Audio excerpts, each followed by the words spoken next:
From Delaware's most award-winning radio news team, this is WDEL Video News. Here's Chris Carl. Among Delaware's top stories for Friday, March 2nd, police now say the death of an elderly couple was tragic. As he campaigns across the country, Senator Biden has some catching up to do in Delaware. And a new feature, WDEL's Delaware Scene, takes you to the Delaware Art Museum. Authorities now say the deaths of an elderly couple in Wilmington were accidental. Investigators walking through the home of Willie Stokes and Winifred Lee realized the batteries in the home's thermostat were installed backwards.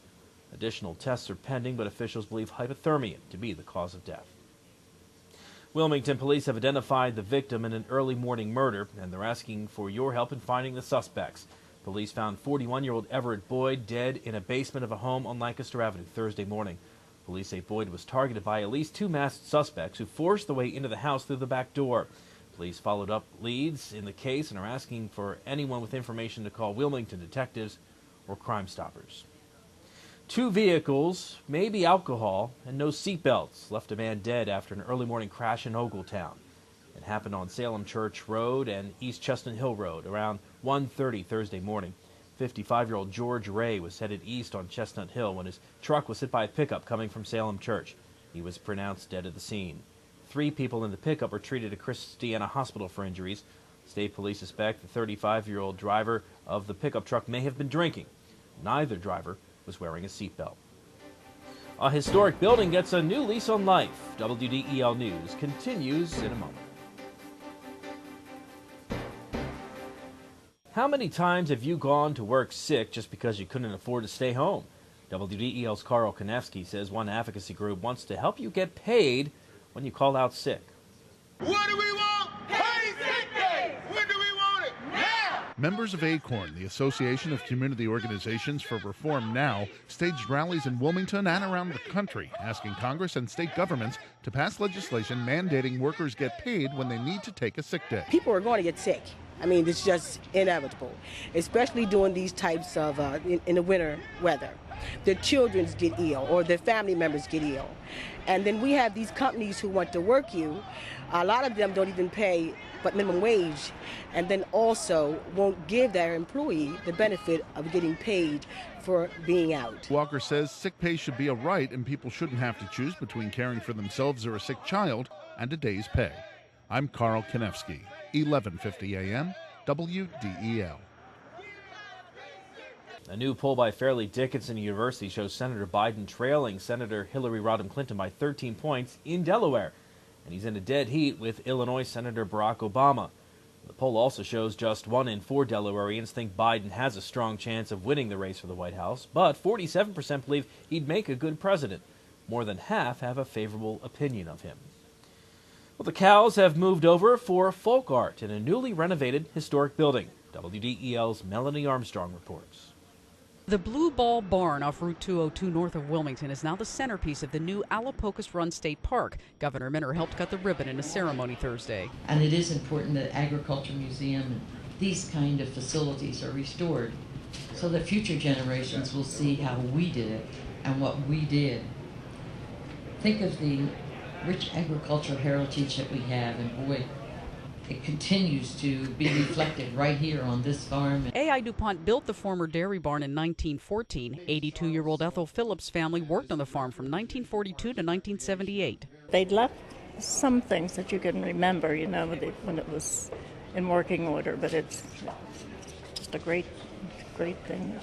I just can't describe it, really. They've done a tremendous job here. I mean, it's retained a lot of the characteristics of the barn as we knew it, but it just looks great.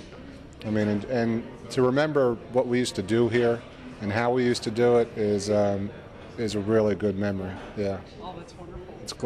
We're all happy that it's still here. The restored barn houses folk art by Delaware artists. It also has displays on dairy farming and the history of the property. The newer part is available for meetings and special events. Melanie Armstrong, 1150 AM, WDEL. Tulips, rhododendrons, and azaleas. Yes, it's only early March, but the 2007 Philadelphia Flower Show is in full bloom. The Legends of Ireland is the theme for the Pennsylvania Horticulture Society's annual show. The 8-day show in the Pennsylvania Convention Center starts Sunday and runs through March 11th. Adult ticket prices range from $22 to $26. For more information, including a schedule of musical performances, lectures, and cooking demonstrations, you'll find a link at WDEL.com. Art is going out of the town tonight in Wilmington. WDEL's John Collins tells you what's happening with this week's WDEL Delaware Scene.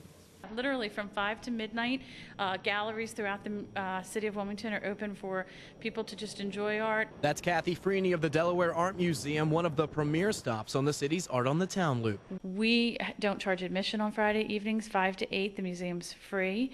People can come and enjoy the galleries. We'll have a cash bar, some music. The cafe is open, the store is open, and the after party this month is at the DCCA.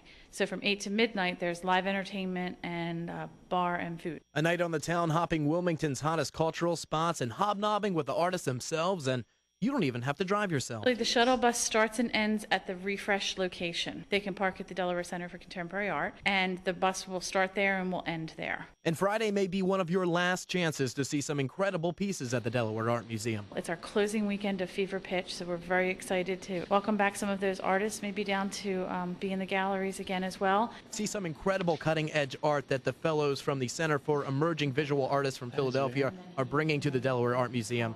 We checked it out, and so should you. With your WDEL Delaware Scene Report, I'm John Collins. The Delaware boys basketball tournament is down to the Final Four. WDEL Sports and your weekend AccuWeather forecast coming up.